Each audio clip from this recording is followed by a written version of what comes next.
চারিদিকে শুধু পানি আর পানি। এটা কোনো সমুদ্র সৈকতের গল্প নয়, এটা সাগাটা থানার ৭ নং হলদিয়া ইউনিয়নে বেশ কয়েকটি গ্রাম পানিতে ডুবে গেছে। তার ভিতরে বিপজ্জনক ভাবে রয়েছে থৈকুর পাড়া, গোবিন্দপুর মন্ডল পাড়া, নলচিয়া এবং কাটুর সহ আরো বিভিন্ন এলাকায় ক্ষয়ক্ষতি হয়েছে। এই বন্যায় কি করবে মানুষ, যেন চিন্তা ভাবনাই সঙ্গের সাথী হয়ে গেল তার।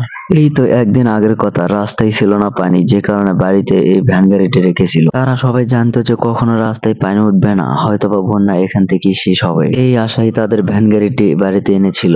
ঘুম থেকে উঠে দেখে পানি তার ঘরে উঠবে উঠবে ভাব। রাস্তাতেও পানি, সব জায়গায় শুধু পানি আর পানি। যাদের বাড়ি একটু উঁচা সাইজ তাদের বাড়িতে এখনো পানি ওঠেনি। এবার আসেন দেখবো গোবিন্দপুর উচ্চ বিদ্যালয়ের অবস্থা। হ্যাঁ সত্যি, এটা আমাদের গোবিন্দপুর উচ্চ বিদ্যালয়। আমাদের গোবিন্দপুর উচ্চ বিদ্যালয়ের অর্ধেক কিন্তু পানিতে চলে গেছে। তারপরেও কিন্তু আমাদের গোবিন্দপুর উচ্চ বিদ্যালয়ের কাজ থেমে নেই। এত পানি হওয়া সত্ত্বেও ভেতরে যেগুলো কাজ আছে সেগুলো কাজ কিন্তু তারা চালিয়ে যাচ্ছে। অনেকেই আবার একটি ফাঁকা রুম আশ্রয় কেন্দ্র হিসেবে ব্যবহার করতেছে গোবিন্দপুর উচ্চ বিদ্যালয়। এখন আমাদের যানবাহন হিসেবে বেছে নিতে হয়েছে নৌকাকে। আমরা নৌকা নিয়ে জুমার বাড়ির উদ্দেশ্যে রওনা দিলাম। এখন যেই জায়গাটা দেখতে পাচ্ছেন এটা একসময় ছিল একদম ফাঁকা জায়গা। এগুলো কিন্তু আবাদি জমি ছিল। এই বাড়িটি দেখেন, এই বাড়িটি কিন্তু নলচিয়ার রাস্তায় অবস্থিত। এছাড়া আমরা যে এখন নৌকা চাপাবো সেই জায়গাতেই ওই বাড়িটা। এখন আমরা নৌকা থেকে মালামাল গুলো নামাবো। আপনারা যে বস্তাগুলো দেখতে পাচ্ছেন এগুলো ধানের বস্তা।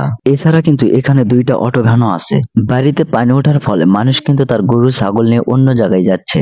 নৌকা থেকে আমাদের দুইটা অটো আর ধানের বস্তা নামানো শেষ। নৌকা ভাড়া দিয়ে এখন আমরা ফিরে যাব গোবিন্দপুরের উদ্দেশ্যে। এখন কিন্তু আমরা নৌকা নিয়ে চলে যাচ্ছি গোবিন্দপুরের উদ্দেশ্যে। আর গোবিন্দপুরে দেখাবো নদীর অবস্থা কিরকম। এটা গোবিন্দপুর যমুনা নদীর অবস্থা। এখানে কিন্তু অর্ধেক ভাঙে গেছে দেখে আবার কাজ শুরু করতেছে। আর নদীতে দেখছেন কিরকম স্রোত। এই নৌকাটা দেখেন একদম ফুল পাওয়ার দিয়ে নিয়ে যাওয়ার চেষ্টা করতেছে, তারপরেও যাচ্ছে না। এবার দেখবো গোবিন্দপুর যমুনা নদীর 10 নম্বর পয়েন্টের অবস্থা। এখন যেটা দেখতেছেন এটা গোবিন্দপুর জামে মসজিদ, আর এটা কিন্তু 10 নম্বর পয়েন্টের একদম খাড়া কাছারের উপরে। আপনারা যাকে দেখতেছেন উনি কিন্তু নামাজ পড়ে মসজিদ থেকে বের হয়ে আসতেছে। প্রতিনিয়ত তারা এভাবে মসজিদে যাওয়া আসি করে। তারা কিন্তু 5 ওয়াক্ত নামাজ এখানে আদায় করে। দেখেন কত কষ্টে আছে গোবিন্দপুর 10 নম্বর পয়েন্টের মানুষ। আপনারা আমাদের জন্য দোয়া করবেন, আল্লাহ তাআলা যাতে এমন বিপদ থেকে আমাদের সবাইকে রক্ষা করে। আপনারা এই ভিডিওটা শেয়ার করে সবাইকে দেখিয়ে দিন আমাদের এলাকার এই অবস্থা। আজকে আমার এই ভিডিওটা এ পর্যন্তই। দেখা হবে কোনো পরবর্তী নতুন ভিডিওতে। সে পর্যন্ত আপনারা সবাই ভালো থাকবেন, সুস্থ থাকবেন। আল্লাহ হাফেজ।